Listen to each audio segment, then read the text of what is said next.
Hey everybody, in the last video we talked about the new online marketplace being a place where this thing called the long tail thrives.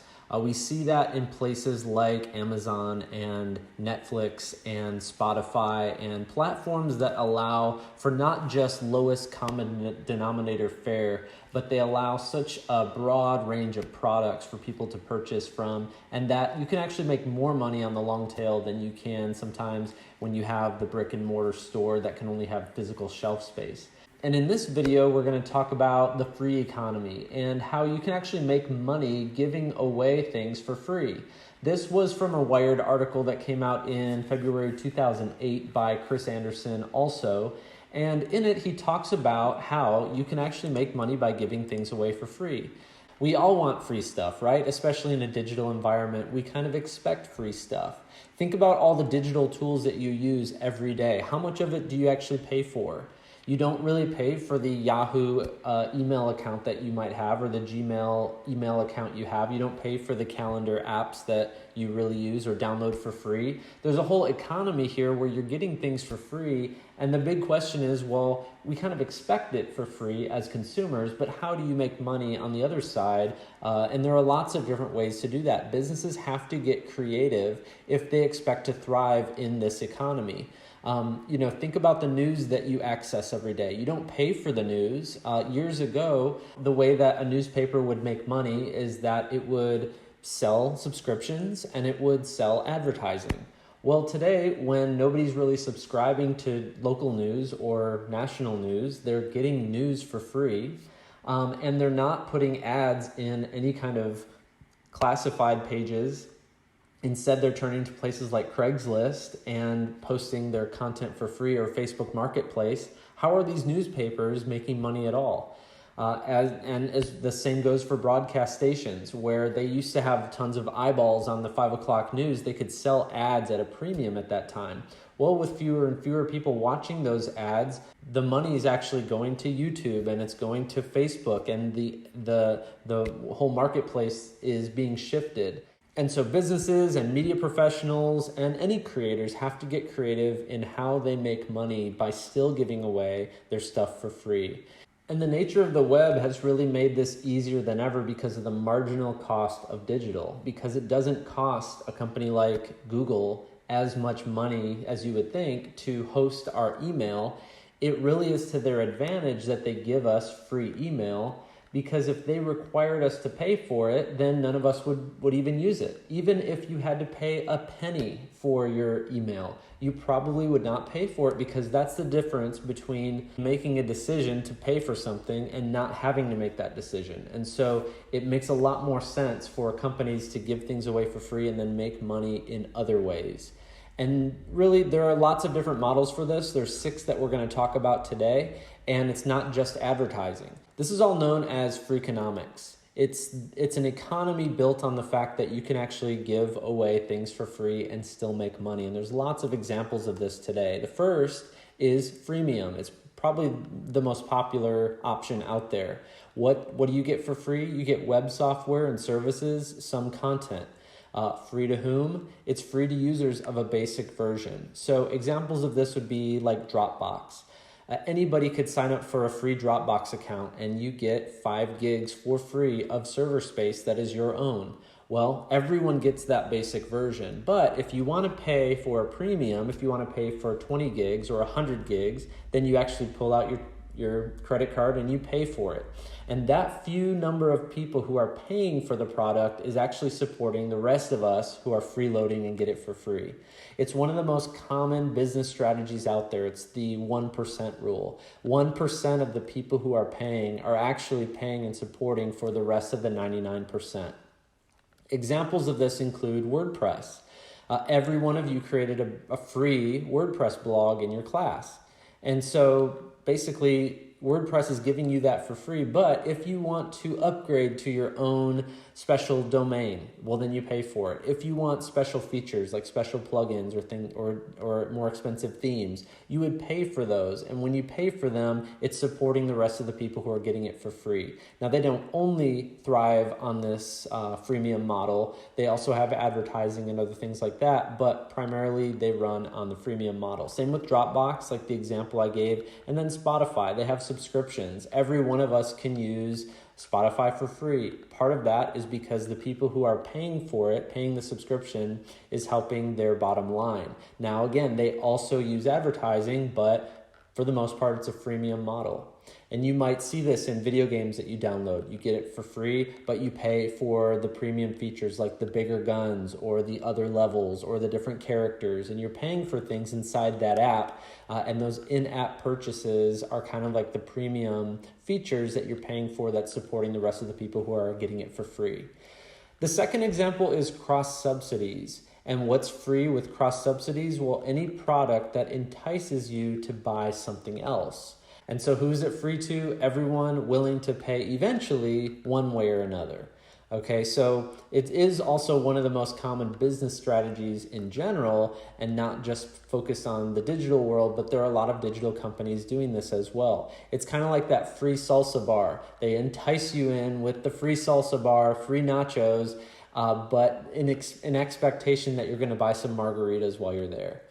And so, AT&T does this all the time, where they'll say you'll get this amazing deal or a free iPhone or whatever you're trying to get. Well, what are they charging you every month? They're charging you a bill that's paying for your service every month.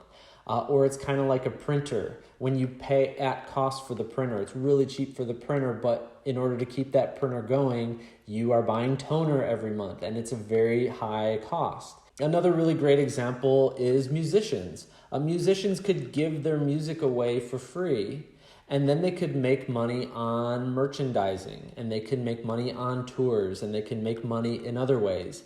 And so, yeah, you do get something for free, but these audience members are willing to pay for it in another way, one way or another. And so that's a cross-subsidy.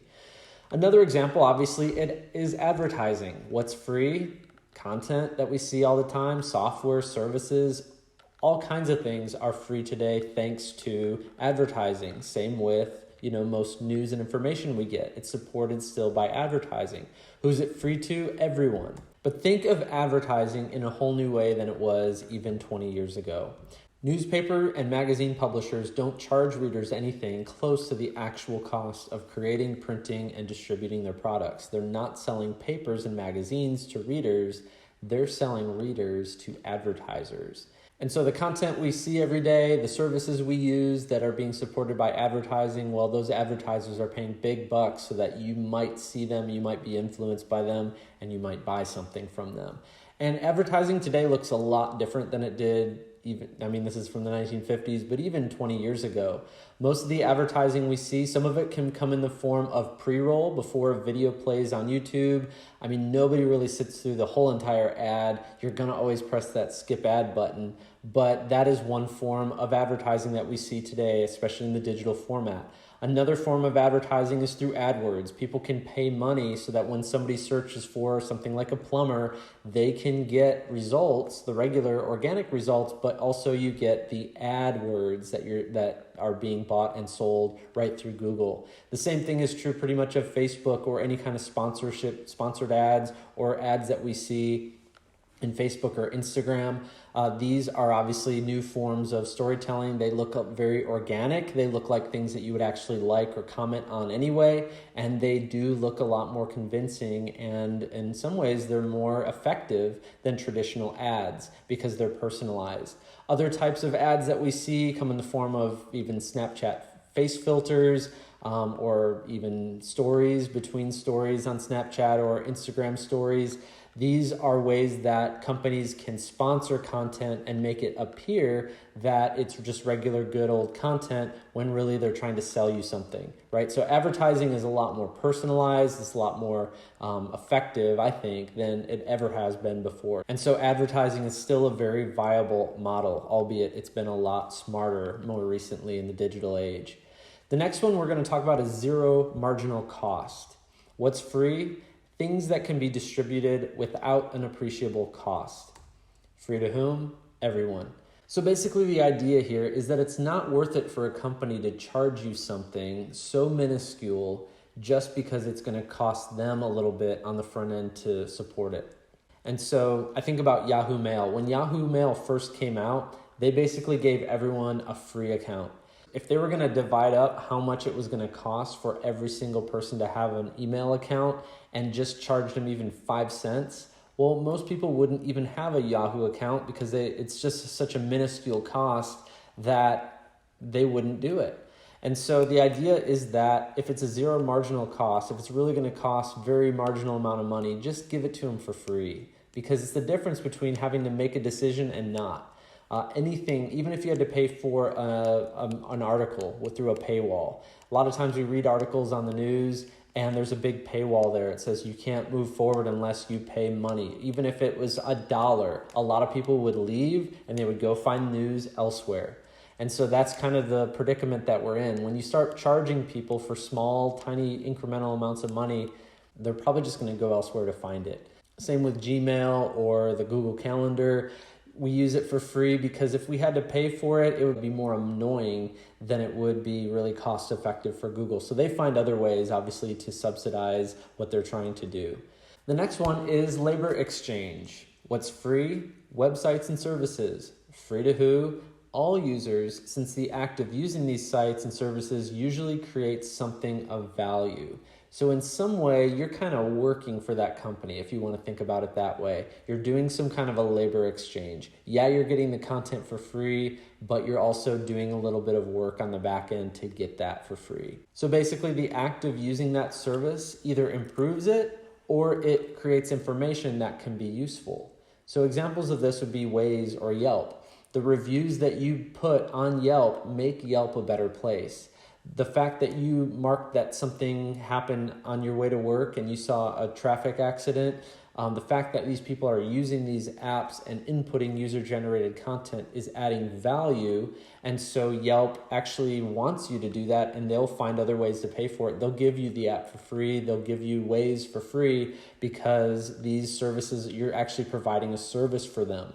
If you've ever filled out a CAPTCHA, one of these things where you're filling out a form online and it wants you to fill out something like this, the traffic lights, fill out every square that has a traffic light in it, you're actually doing work for Google. CAPTCHA is sending that information to Google, and they're actually using these to train their automated cars. I don't know if you knew that or not. Most of the time when you do a CAPTCHA, it has something to do with traffic. It has to do with traffic lights or pedestrians crossing a street.